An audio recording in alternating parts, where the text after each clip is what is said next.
On this episode of Roadkill, it is all about wrecking Corvettes. That's not gonna buff out.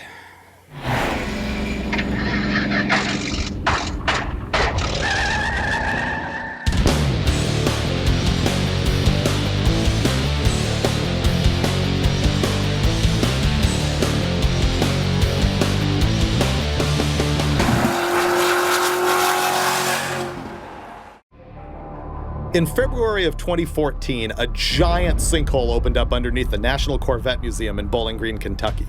And it swallowed 8 Corvettes that are worth like jillions of dollars each, and that is the most roadkill thing that ever happened to a bunch of museum Corvettes. So we figured we needed to check it out. We flew into Florida and tried to pick up the junkiest Corvette that we could so that we could road trip it all the way to Kentucky and check out that sinkhole and have a look at the Corvette assembly line while we were there.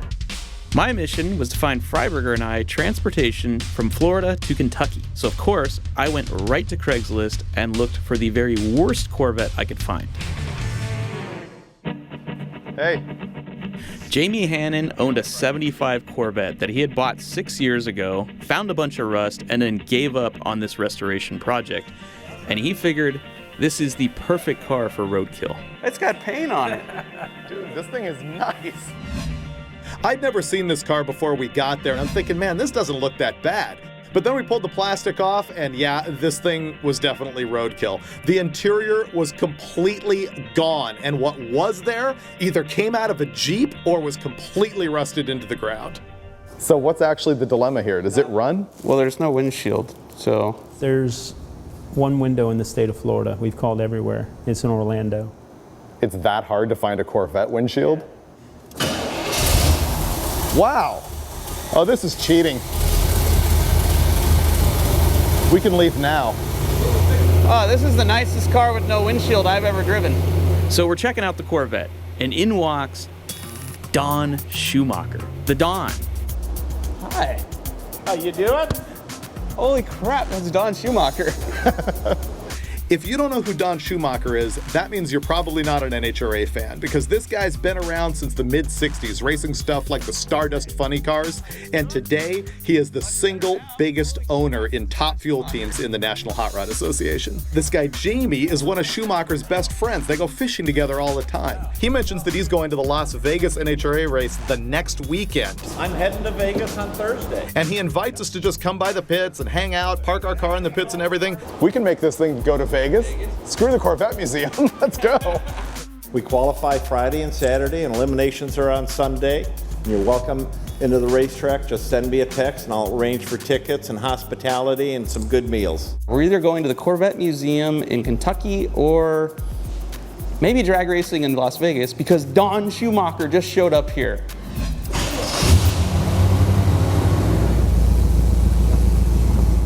On the floor. Yeah. All right, so we need to get some calipers. Wow, that's real bad. Oh, spinning tires. Did you see the steering wheel like it's doing this? Oh yeah, a telescope. It telescopes, and when you take off, it comes back towards you. As soon as we got on the street, I rolled a stop sign because the brakes on the Corvette were absolute garbage, and immediately I get pulled over for the second time on Roadkill. Hey, officer. You know, there's a stop sign back there. You got to stop at those, okay? This time the cop was pretty cool, though, and he let us go. He just said, get this junk off the street and pull it right back from where you found it and never have it be on a public road again. Yeah, little did he know. Before we can go anywhere, the Corvette does need a little bit of work. It hasn't been on the road in about 6 years, and it seems like it runs and drives pretty good. We did a test drive out there. The problem is, the brakes are really, really bad. Look at all that brake fluid all over the rotor. This is the great thing about Roadkills. People ask, what is the show really about? What do you do? We don't know. We show up to do one thing, and all of a sudden the plan changes. In this case, completely unexpectedly, Don Schumacher shows up, and we decide to go to Las Vegas instead of Bowling Green, Kentucky. We have no idea if we're actually going to pull it off. We need to drive something like 2,600 miles, 36 hours to get to Las Vegas here from Florida in a Corvette that hasn't run in 6 years, that needs a brake job, that has no interior, in the rain with no windshield. Check it out, I found the windshield. Oh yeah, it's gonna be perfect. Here's the deal. Our new Corvette doesn't have a windshield, and we can't find one within 3 hours of where we're at. So we're gonna make one out of a piece of acrylic that we got from the hardware store, trace it with a Sharpie, cut it out with a jigsaw, tape it in place, and whatever else is leaking, we're just gonna cover up with garbage bags and tape because it's raining, it's probably snowing, and we need to get this car on the road.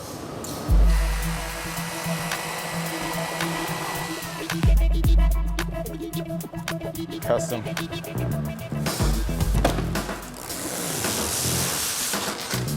Fixed. He's gonna put just a couple of tech screws in the windshield right now to keep it from blowing out of the car while we're driving. We change the oil, bleed the brakes, hit the road, right? In theory. This is so nice now that after we put the factory trim back over the Gorilla Tape, I may go back here and slice the excess off, you know, just because we're that high end here at Roadkill. All right, now the big question is, how am I gonna mount our tack? When it comes to zip tie craftsmanship, I'm hard to beat. Pretty much the renowned expert. Do you like the tension arrangement here? It's pretty good. Yeah, I mean, it's sturdy. The general consensus here is that we may not make it in 3 days to Vegas, and we needed some good luck. And I spotted this in the rafters here. And how can a bald eagle mounted to, what is that, a trophy? But how can this not be good luck? You could run for president in this car. All right. Westbound and down. So after a quick brake job, oil change, no tune-up at all, we left Jamie behind, jumped in his Corvette, and headed for Las Vegas.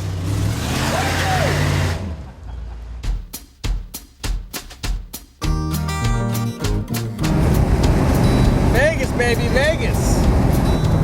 I think we're gonna make it. Tack doesn't work, actually. Is that on the floor? Oh, yeah. That's floored. When we hit the road, we did the quick math and realized we were going to have to drive 12 hours just on this day in order to get to Vegas on time. So we had no time to spare. And that's when the Turbo 400 completely gave up, ruining all hope of getting to Vegas in time. How come it's our nicest car and it went the shortest distance? Actually, the Charger didn't go very far either, but it was fixable. This isn't fixable. Fewest amount of zip ties on this one, that's the problem. Yeah. No, this would be us going on Craigslist to try and find another vehicle. Or we get a trans. That's a lot of time. Even if we find a transmission, by the time we change it, there's no way we're getting to Vegas in time for this race. We're probably going back to Plan A and heading up to the Corvette Museum, but that's only if we could get this thing fixed. We're loaded up on the trailer. Jamie, who gave us the car, is hunting up a transmission. We're gonna see if we can get it swapped out tonight. You ever towed a Corvette with a bald eagle on the back before? We ended up towing the Corvette back to Jamie's shop, where at least he softened the blow with a few beers, and he also brought in a bunch of friends to help us and a guy who had found a used Turbo 400 transmission somewhere in his stockpile. And so we jammed on it. We got the car up on a lift, did an R&R on the transmission, and by the time we were done, it was like midnight. The U-joints in this thing are absolutely destroyed. They're all notchy and loose and junky and lost. We have the new Turbo 400 here, but it looks like somebody crammed a metric nut onto the shaft for the shifter. And so we're trying to cut some new threads onto it. So we left for Nevada 12 hours ago, blew up the transmission 10 miles down the road. These nice folks found us a used one. We've got our old converter on here, but brand new U-joints. And we're about to get back on the road. For where, I have no idea. We had a running driving vet, but still no hope of making it to Las Vegas.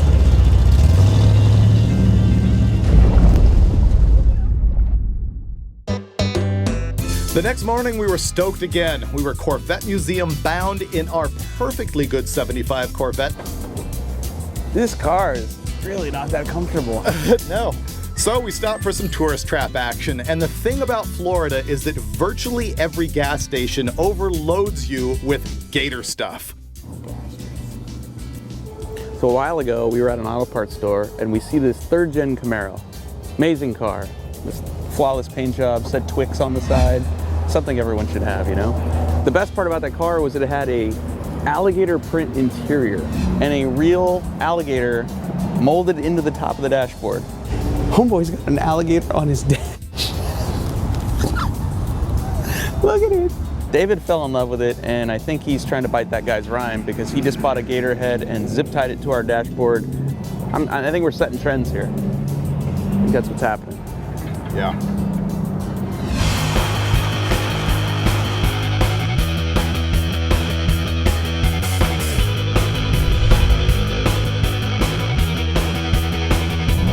So are we gonna call it the Boogie Nights Corvette or the AARP Corvette?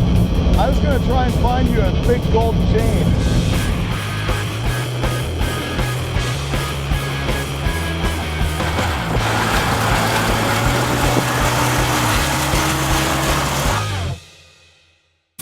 The great thing about Roadkill is I get to get out and see the country and some family members. It just so happened that our route to Kentucky took us right through Georgia, where my brother lives. It's been 9 hours on the road today, none of them warm. We're outside of Georgia now. We're in Atlanta? We're in Ackworth, Georgia. And a few episodes ago, we met Finnegan's dad in the middle of nowhere when we happened to be in Arkansas. Hey! This time, we're dropping in on his brother and his mom.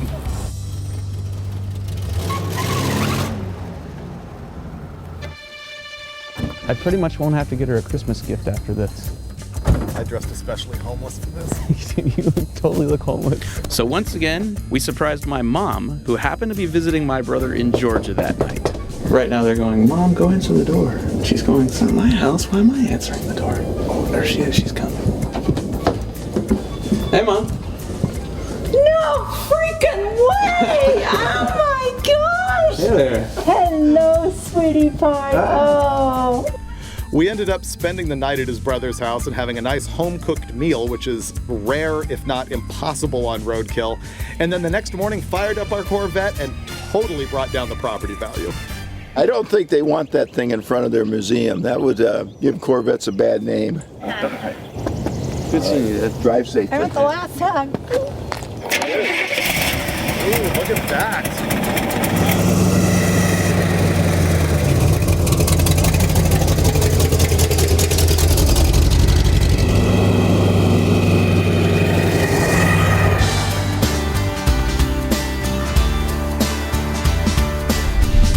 Now, I don't know if you realize the true historical significance of this Corvette. See, if you go back to Corvette history, you look at 1953, and that car had an inline six-cylinder engine making 150 horsepower.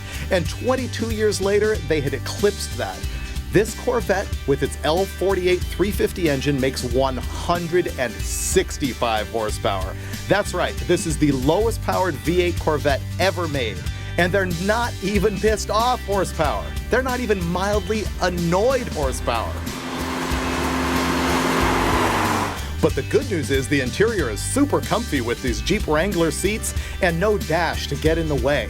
Yeah, this is about as good as a Corvette gets, at least a Roadkill Corvette.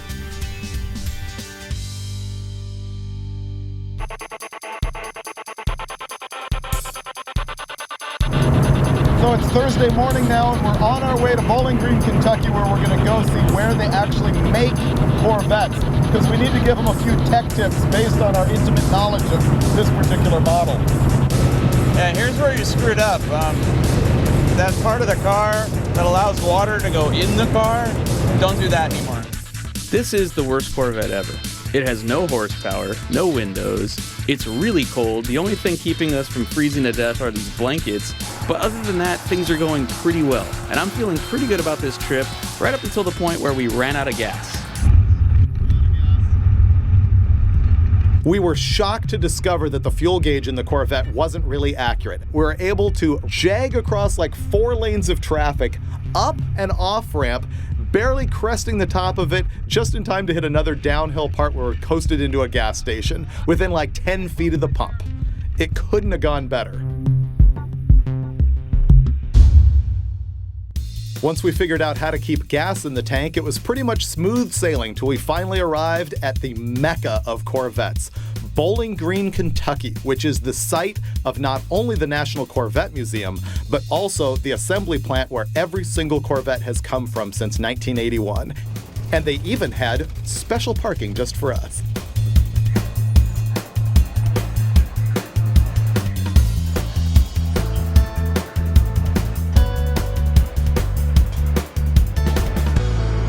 We finally made it to Bowling Green, and we're deep inside the heart of the Corvette plant. This is where all the brand new Corvettes come from, right here. There's 7 miles of conveyor belts that go around inside this building. That's 1 million square feet. It's 14 acres.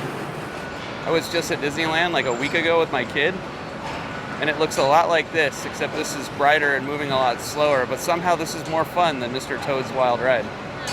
This is where the frame is actually built from the ground up. Frame is actually aluminum now as opposed to steel. That makes it 99 pounds lighter and about 57% stiffer. This is where they all come together. The engines being installed up from the bottom, or actually the bodies being dropped onto the chassis from above. Yeah, that's cool. Oh, there, check it out. The headers are on it already?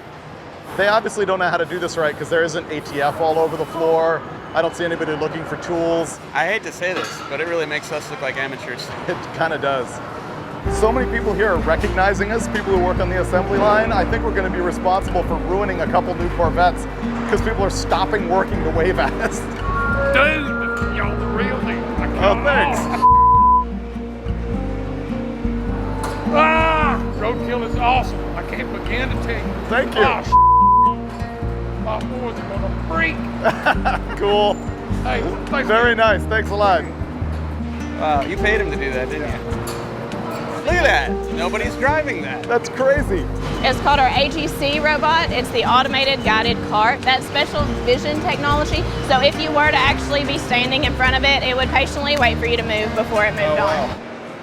After the tour, we finally reached the very end, the place where these Corvettes spring to life for the very first time and move under their own power. And the very first thing they do after like 10 feet is run over these gnarly stutter bumps that settle the suspension for them. I'm not really a Corvette guy. You know, they're expensive. I really can't afford one. But I gotta admit, I walked out of this place wanting one. Finally, we arrived at our ultimate destination, ground zero for Corvette destruction.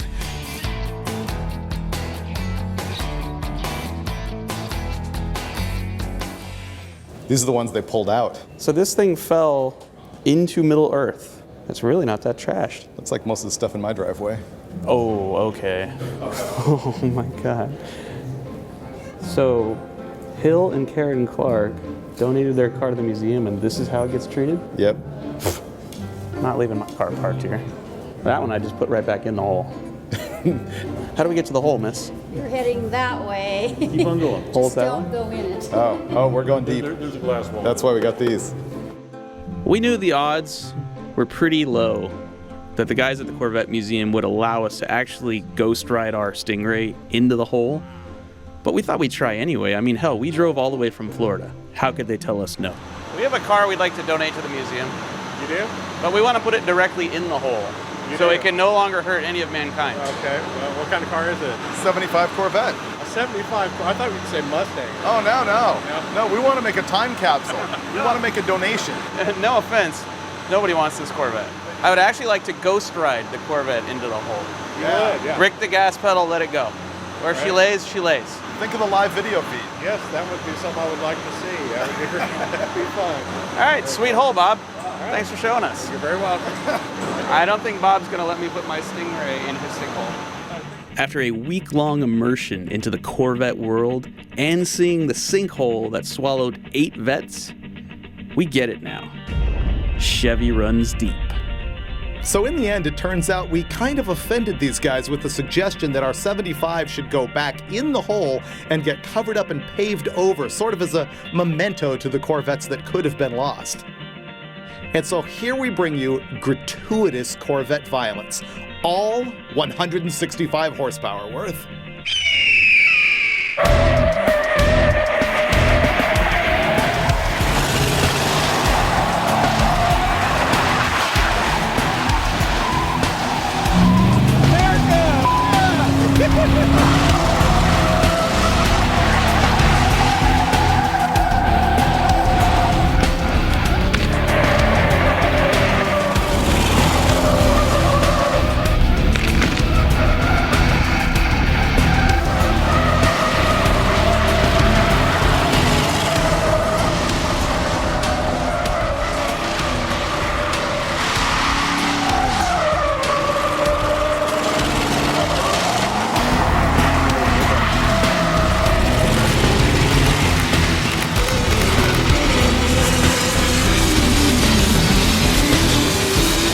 Yeah, the beauty of this is that we can't open the hood because the cable broke. Yeah. So we're fine.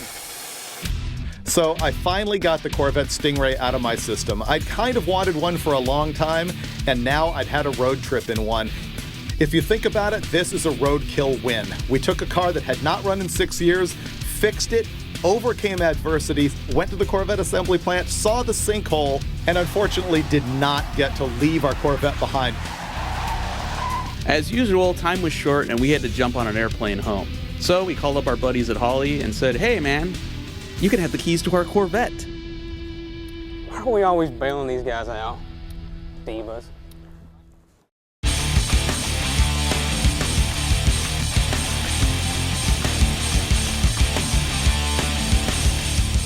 Here's the choice. You can take it right back to that building over there and park it, okay? 'Cause it's not legit to be on the street. Okay. All right. If I see it again, we're gonna have to tow it. That's my second choice. Go. Second choice. Okay, well, All right. I'm picking option number 1. All right.